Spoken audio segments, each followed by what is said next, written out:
جب کافر اور مجرم شخص دنیا سے جاتا ہے تو آپ صلی اللہ علیہ وسلم نے فرمایا سیاہ چہروں والے فرشتے بالوں سے بنا ہوا ایک کمبل لے کر آسمان سے نازل ہوتے ہیں اور حد نظر فاصلے تک اس کے سامنے بیٹھ جاتے ہیں.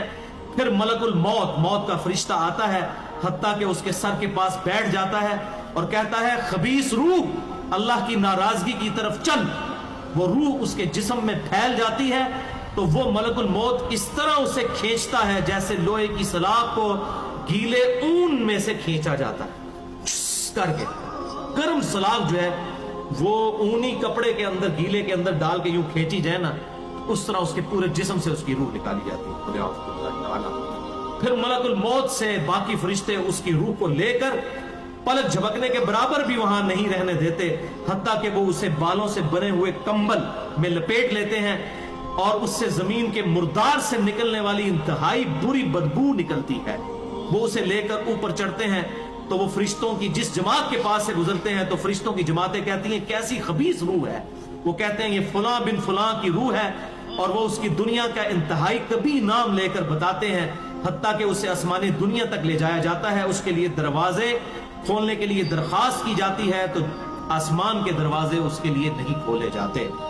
پھر رسول اللہ صلی اللہ علیہ وسلم نے سورۃ الاعراف کی آیت پڑھی کہ ان کے لیے آسمانوں کے دروازے نہیں کھولے جائیں گے، وہ جنت میں داخل بھی نہیں ہوں گے حتیٰ کہ اونٹ سوئی کے سوراخ سے گزر جائیں.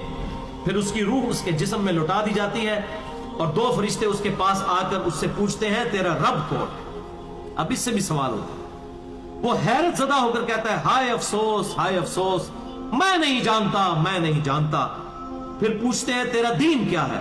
وہ پھر حیرت زدہ ہو کر کہتا ہے ہائے افسوس، ہائے افسوس، میں نہیں جانتا، میں نہیں جانتا. پھر اس سے پوچھتے ہیں کہ جو شخص تم میں مبعوث کیے گئے وہ کون تھے؟ تو کہتا ہے ہائے افسوس، میں نہیں جانتا، میں نہیں جانتا. پھر آسمان سے آواز آتی ہے اس نے جھوٹ بولا، اس کے لیے جہنم کا بچھونا بچھا دو. اور بخاری میں الفاظ ہیں 1374.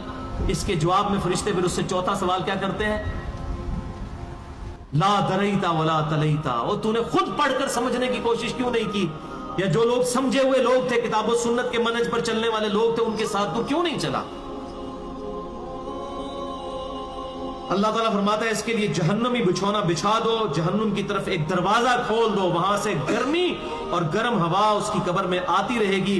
اس کی قبر کو اس قدر تنگ کر دیا جائے گا کہ اس کی پسلیاں ایک دوسرے کے اندر داخل ہو جائیں گی، اور ایک قبیح چہرے والا شخص قبیح لباس میں انتہائی بدبودار حالت میں اس کے پاس آئے گا اور اسے کہے گا تمہیں ایسی چیزوں کی بشارت ہو جو تمہیں غمزدہ کر دیں، یہ تیرا وہ دن ہے جس کا تجھ سے وعدہ تھا.